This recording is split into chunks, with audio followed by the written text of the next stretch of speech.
Vitor Petrino, he's making a name for himself in his young UFC career, I should say. And he's fighting a dude who almost feels like he's on that same kind of path, even though Pedro has been in the UFC like for way longer. He just had that kind of gap and all that.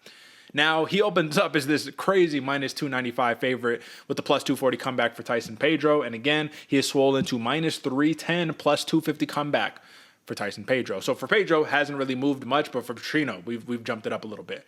Now, my question to you is this, man. We know Pedro can end the night with one shot. That's all it takes. But we know Petrino can do that as well.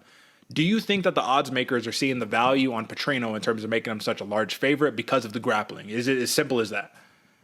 I think it is, Derek. I mean, when I was breaking down this fight and seeing who was the favorite and what the odds makers were thinking, that was the only thing that came to my mind is that Petrino has just a more well-rounded game. Yeah, they both can stand there and bang, but Petrino can go to those other levels, whereas we haven't seen Tyson Pedro be able to pull that out of his toolbox or as well as survive when he gets to those situations. I mean, even in the Bukauskas fight, when he's looking in a bad situation, right, when he's not controlling the fight, Tyson Pedro just not necessarily falters, but stumbles a little bit. And that's why I like Petrino in this one.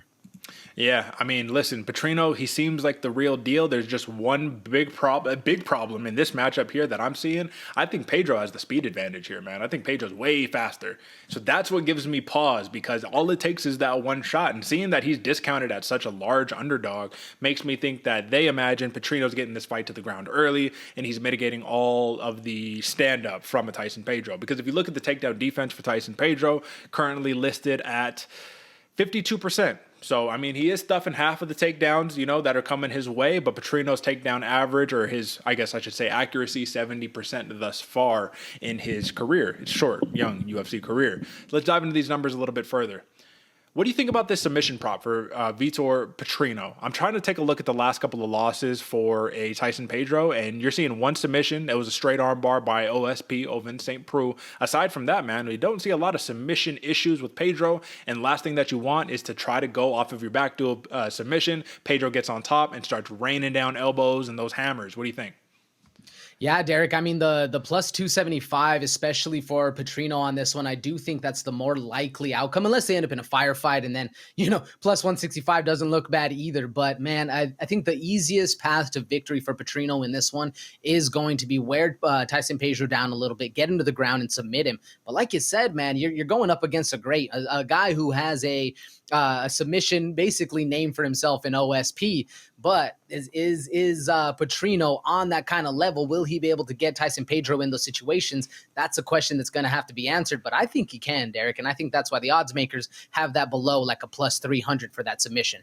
Interesting. Well, Petrino, of his, 4 losses in his last 10 fights, 3 of them have come in the third round or decision. Right, so TKO in the third round, and then the other one losses are via decision. So he's at least able to extend these fights a little bit longer. I just think that, man, this is the odds makers just showing a lot of love to Vitor Petrino, and these are the moments that you need to exploit. Again, who is going to be the bigger finisher? I mean, arguably, these guys are equal in their finishing capacities. Who is the more tenured veteran? It's Tyson Pedro. I don't think that they're giving him the respect that he deserves here, which is why I'm really interested in your thoughts on plus 550 TKO for Tyson Pedro. I'm not looking at too many other numbers here on Pedro. I am looking at that TKO prop, though, because if it hits, that's not going to be something that I think that you would wake up the next morning and be like, I had no clue that was coming. You'd be like, damn, why didn't I bet on that? So are we taking any juice as a hedge on the plus 550 TKO prop for Pedro, or are we just all in on Petrino? Oh, no, absolutely hedging on Tyson Pedro, man. I love the striking of Tyson Pedro. And you said it earlier, the speed, I do agree with you. I think he's going to have the speed advantage on this one. Yeah. And all it takes is a nice step-in jab, 1-2. And, man, Tyson Pedro could be making us a fat payday on that plus 550 TKO. That's it. You also have in that parlay, I believe, right? You have the Tyson Pedro, Petrino over 1.5 or under 1.5 rounds. It's minus 115 a pop for the last time that I checked. I'm not sure what it's at right now, but that means it's a coin flip. So, folks, I mean, at the end of the day, let's bank on the TKO. You got to love it from either side or the submission. Either way, you could also bet AJ, right? If it's up, I don't know if it is, but you could also bet just in the distance right here. I'm sure that that's probably minus money, though. I would imagine that the odds makers are all over that one. So I like Vitor Petrino. AJ likes Vitor Petrino. The grappling is really going to be the edge right here, but don't be surprised to see a knockout from either camp. That is your light heavyweight co-main event, and let's move right on along.